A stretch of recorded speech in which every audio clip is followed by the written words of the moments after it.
Montage d'une mouche à saumon. C'est une variante, à savoir elle ressemble à quelle mouche, libre à vous de faire des recherches. Donc on va s'amuser à se faire une belle petite mouche qui va flasher en dessous de l'eau. Donc je viens attacher mon fil de montage, que dans mon cas là je suis en nylon 70 deniers.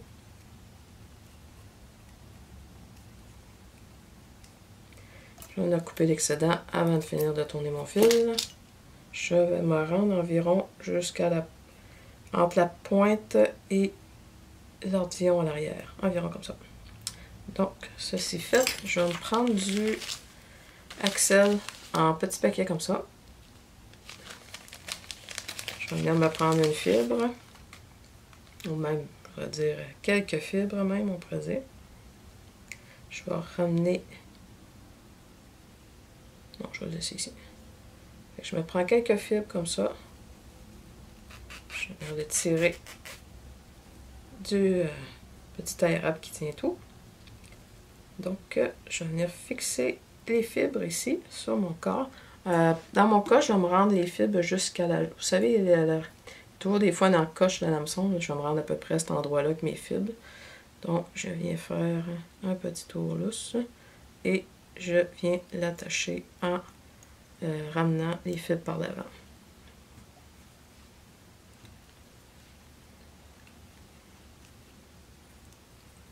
Comme ceci.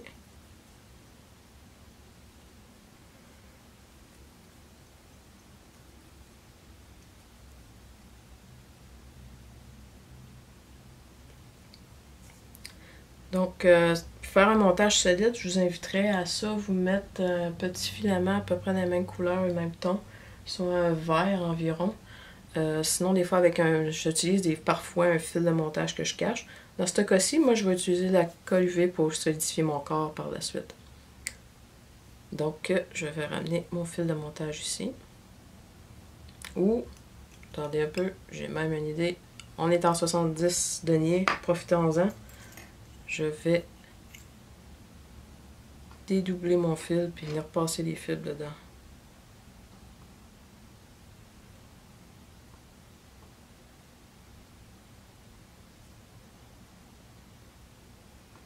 C'est une mouche que je qualifierais que freestyle. On s'amuse à faire une mouche. On a des matériaux, des fois qu'on se demande quoi faire avec. C'est un exemple. On a des belles fibres. On va les entourer. Je viens de séparer mon fil en deux. Vu que c'est 70 deniers, c'est un fil qui est quand même plat, qui est facile à séparer.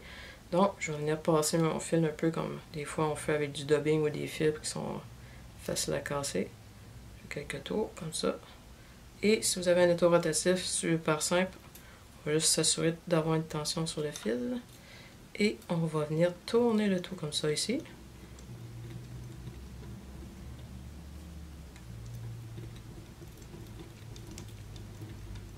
À date, on le voit, ça se place quand même assez bien, c'est le fun. On va se rendre jusqu'à la tête, sans aller trop proche non plus, on va se garder de la place. Et on reprend notre fil blanc. Et voilà, comme ça ici.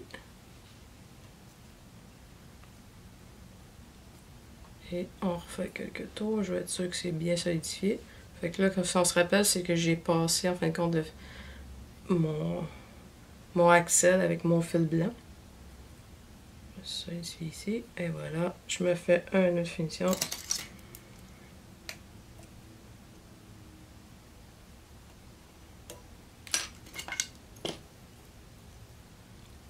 Coupe l'excédent. Vous pouvez les garder pour faire une autre mouche. Quand même, il en reste pas mal. Ensuite de ça, je vais venir changer un petit fil de montage. Je vais venir me mettre un petit fil de montage rouge pour, dans mon but d'avoir une tête rouge par la suite.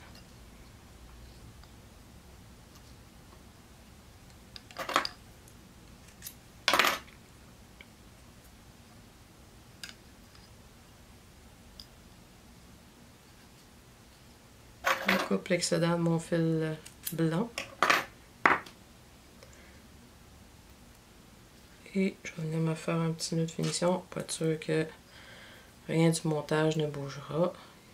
Du moins, des fois, quand certains débutent, on va être sûr de chaque étape, on fait de quoi de maladroit, puis ça se défraie, ben au moins, on vient de sécuriser la chose. Prochaine étape, comme je disais, ça va être une petite mouche très flash. Je vais venir me mettre quelques brindilles, soit de mâche flash à bout de perles, ou dans mon cas ici, j'ai... J'ai-tu des flash à bout de perles? Donnez-moi une seconde, là.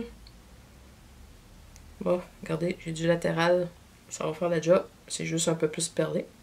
Donc, je vais venir prendre une fibre de latéral. Je vais venir la replier pour avoir à peu près la longueur de ma mouche. Du corps de la mouche. À peu près comme ça. Donc, ce que je vais faire, je vais couper, je vais la replier et je vais venir couper ça ici. Ceci fait, je vais venir la fixer sur le dessus.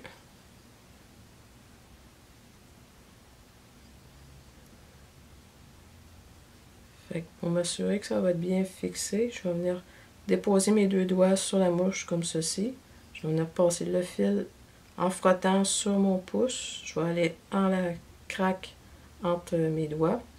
Donc, ce que je dis, c'est que... Attendez, je vais me mettre en angle. Ce qu'on va voir... Je vais venir comme passer mon fil le long de mon pouce. Je le glisse à l'intérieur et je redescends vers l'autre bord. OK? Je vais me mettre droite pour que ce soit plus facile pour moi dans mon cas de bien voir. Donc, je viens dans le centre et comme ça. Si les fils dépassent un peu, il y a moyen de venir les placer avec ses doigts aussi.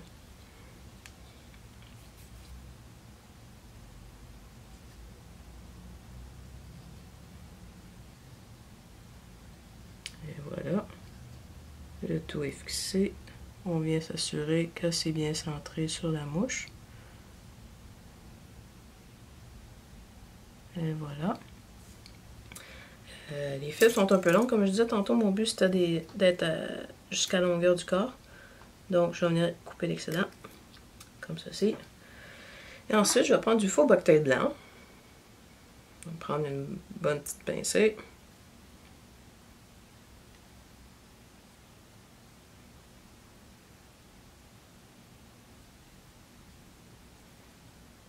Ça pourrait se faire avec du poil de chevreuil, hein, du vrai poil de chevreuil sans problème.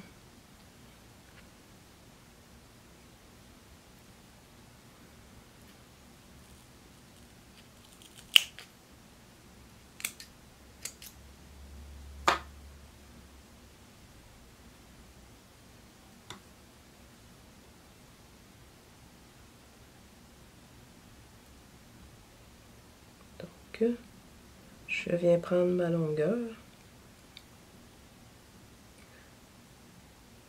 J'ai une fibre qui est un peu longue. Je vais venir la replacer pour qu'elle soit plus basse. Et voilà. Donc ma longueur, si je vais arriver à peu près au derrière de l'hameçon.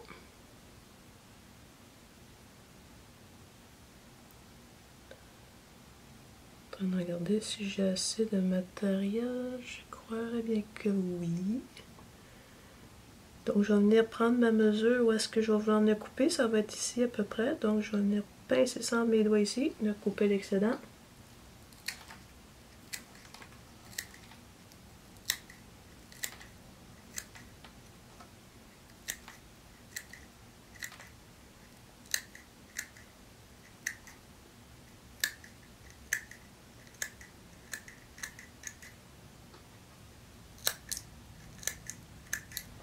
Voilà, j'ai mon excédent. Je vais venir mettre un peu de colle à mes fils. Je vais vous montrer pour être sûr que ça ne bouge pas.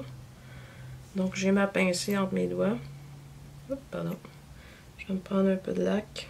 Des fois, si je prends une lac qui a commencé à épaissir, qui est moins agréable à faire les têtes, je viens d'en glisser à travers des fibres. Comme ceci.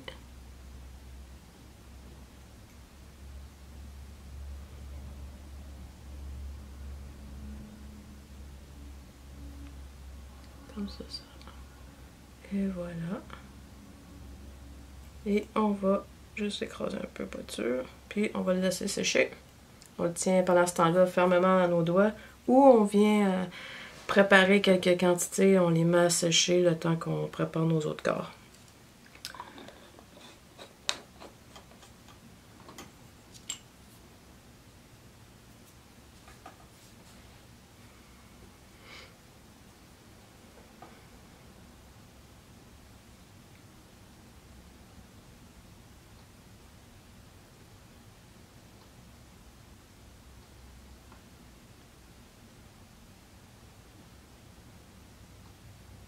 Donc ça commence à être sec. Donc je vais venir juste faire attention de ne pas venir écraser vers le bas nos fils qu'on a installés tantôt. Et je vais venir ici comme ça. Je vais venir prendre mon fil, une bonne longueur. Je vais faire un tour lousse comme ça, en prenant le temps de tirer un peu délicatement et en venant. Hop, je vais juste recommencer parce que je trouve que je suis très loin de l'extrémité de mes fils de faux bucktail. Donc je recommence ici. Je descends. J'essaie de rester quand même proche de la tête de mon faux bucktail. Je fais pas encore de tension. Je m'assure d'avoir un peu de lousse. Et une fois que j'ai fait mes tours comme ça, là je vais venir comme écraser, tirer le fil verticalement vers la table. Je fais un tour lousse, je tire verticalement encore. Et là, justement, je vais venir fixer tranquillement, pas vite. Et en même temps, on va venir bâtir notre tête. Donc je vais revenir encore vertical. Quand je tire, je suis toujours comme pas mal vertical à mon plan de travail pour être sûr de bien aligner. Puis je tiens fermement entre mes doigts l'aile de faux bucktail. Et je commence à bâtir ma tête en même temps. Si des fois il y a un peu de colle qui dépasse, on vient juste le gratter avec ses doigts puis on l'enlève. Anyway, à la fin, quand on va arriver à faire notre tête, ça va être quand même beau avec la laque. On essaie de faire une forme de tête qui en dessous va être jolie aussi à voir.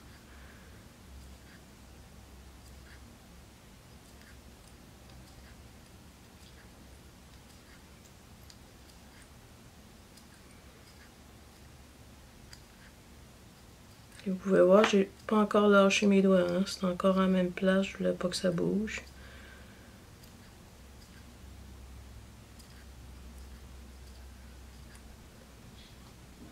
Et là, on pourra aller voir qu'est-ce que ça ressemble. Super.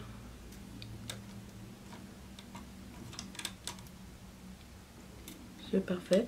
Puis là, je vais venir continuer à faire ma tête pour qu'elle soit avec un bel angle. Toujours en faisant attention de ne pas venir boucher votre œillette. Donc, je viens tenir fermement ici entre mes doigts. Et je viens finaliser ma tête. Ça se peut que vous voyez du blanc des fois, de la colle, mais quand on va refaire la laque tantôt, ça va être joli, vous allez voir, ça va revenir bien normal. Donc, je vais venir faire mon nœud de finition ici.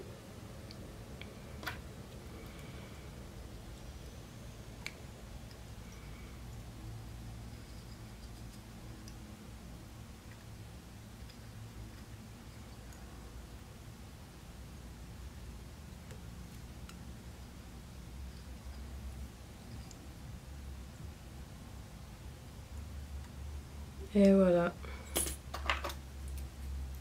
Comme cela.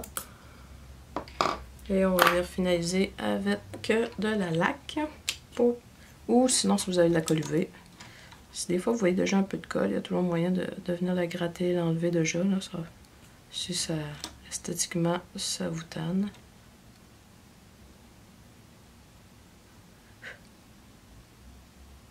Mais normalement, on va remettre de la laque dessus, puis ça apparaîtra pas. Avec une petite goutte de laque. Et voilà.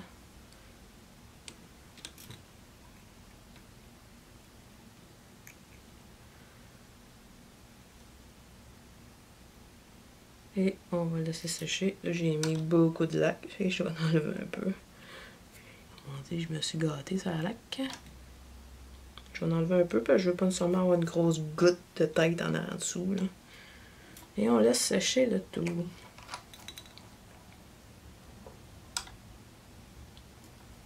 Et voilà!